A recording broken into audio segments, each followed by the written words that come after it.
समग्र विश्व सेवा का स्वरूप यही है कि धरती माता के जीवन और उसके अस्तित्व की रक्षा हर स्थिति में की जाए। मानव सभ्यता के विकास में पेड़ों का महत्वपूर्ण योगदान रहा है। पेड़ों के अस्तित्व पर ही मानव जीवन और अन्य प्राणियों का जीवन आधारित है।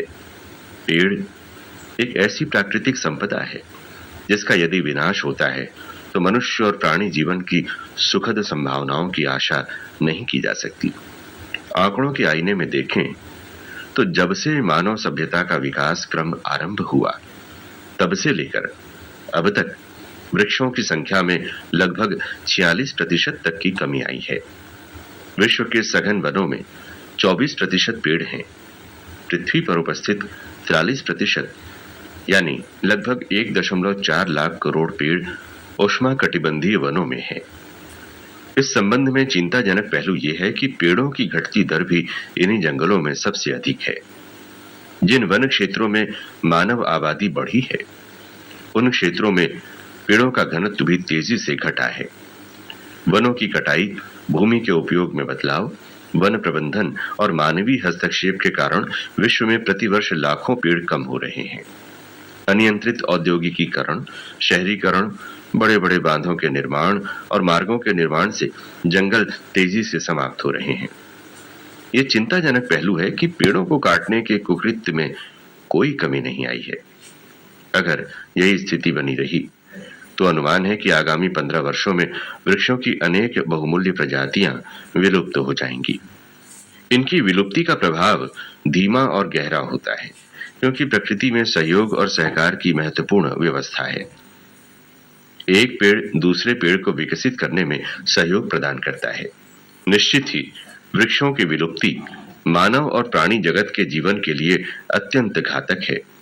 यदि हम पेड़ों का वरदानी सहयोग देखें तो 50 वर्षों में एक वृक्ष लगभग 15.70 लाख रुपयों की लागत का प्रत्यक्ष और अप्रत्यक्ष लाभ देता है। इतना ही नहीं, एक पेड़ लगभग 3 लाख रुपए मूल्य की भूमि की नमी बनाए रखता है, 2.5 लाख रुपए मूल्य की ऑक्सीजन और 2 लाख रुपए मूल्य के बराबर प्रोटीन का संरक्षण करता है। वायु और जल प्रदूषण नियंत्रण, जीव जंतुओं और कीट पतंगों के आश्रय स्थल को उपलब्ध कराने की अहम भूमिका का निर्वहन ये वृक्ष करते हैं। वृक्षों की इन्हीं मूल्यवान उपयोगिता को ध्यान में रखकर ही हमारे ऋषि मुनियों ने इन्हें देवतुल्य माना और इनके महत्व को पूजा और धर्म से जोड़कर इनके संरक्षण के अनूठे और दीर्घकालिक उपाय किए हैं। विकास के नाम पर मनुष्य के अहंकार और क्षुद्र स्वार्थ ने प्रकृति और जनजीवन के गहरे आत्मीय संबंध को भी नकार दिया है। यही कारण है कि प्रकृति हमसे विक्षुब्ध हो गई सी प्रतीत होती है।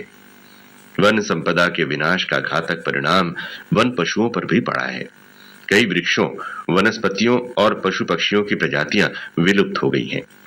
चील और गिद्धों के दर्शन मानो दुर्लभ हो गए हैं। यदि प्रदूषण के दानव से इस भूमंडल को बचाना है तो प्रत्येक पृथ्वी निवासी मानवतावादियों का परम कर्तव्य है कि वे अधिक से अधिक वृक्षारोपण करें और वृक्षों को नष्ट होने से बचाएं।